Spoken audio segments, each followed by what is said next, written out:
There are YouTubers who will be telling you that Ironheart is the worst thing ever made for streaming, and they are lying to you.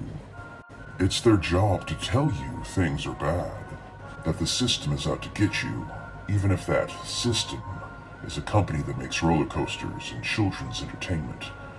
I personally have a hard time imagining folks like Jeremy at Geeks and Gamers actually sitting and watching this show, and even if they did, it is with so much preloaded skepticism that it would be impossible for them to enjoy anything viewed under such a lens. All of these genre shows and movies have to be bad to them. They have to fail, not to win some hollow victory in an invisible culture war, but because YouTube has created a monetary system where random audience members can throw peanuts at the monkey in the form of super chats, and if they want to keep getting those peanuts, the monkey has to keep dancing for that audience, and the audience that they have courted only seems to want to wallow in negative emotion. Hollywood has not helped itself by going through its little spasm of hiring hack writers fresh out of college with no life experience or even proper grounding in the genres that they were hired to write for, on the cheap. It gave YouTube critics credibility there for several years, and yes indeed, Star Wars made a few mediocre Star Warses, and Marvel was a bit lost about what to do with itself after blowing their wad in Infinity War.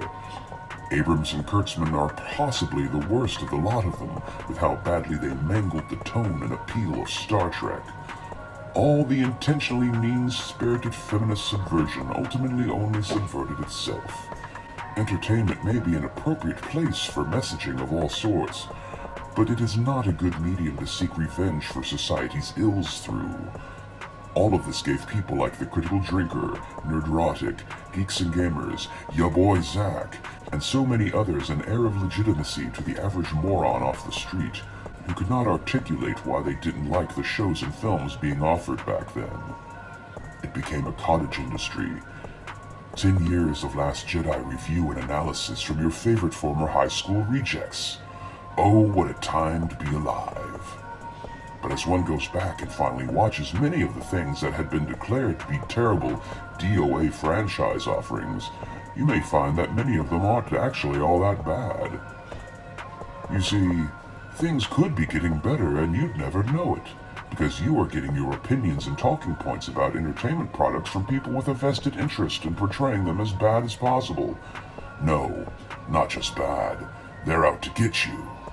Brie Larson's Marvel's Disney's The Marvels wants to cut off your balls and sleep with your mom, lesbian style, and then call you a loser afterwards. But for a measly $4.99 super chat, I will read your comment where you badly paraphrase something that you heard Star Wars theories say earlier that day.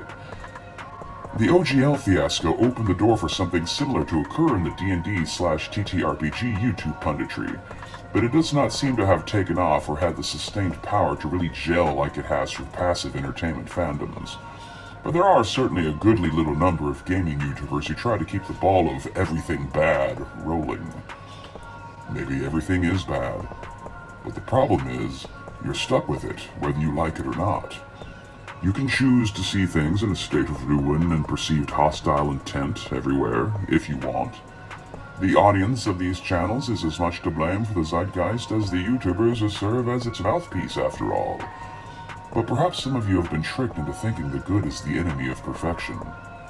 Every Marvel movie has to be like War and Peace meets Shakespeare, and if it comes short of this expectation, then it is worthless shit that hates you and your children, forever! Ironheart's first 3 episodes, released thus far, were sufficiently entertaining. She's not a girl boss. I never read her comic from 10 years ago, and I don't care.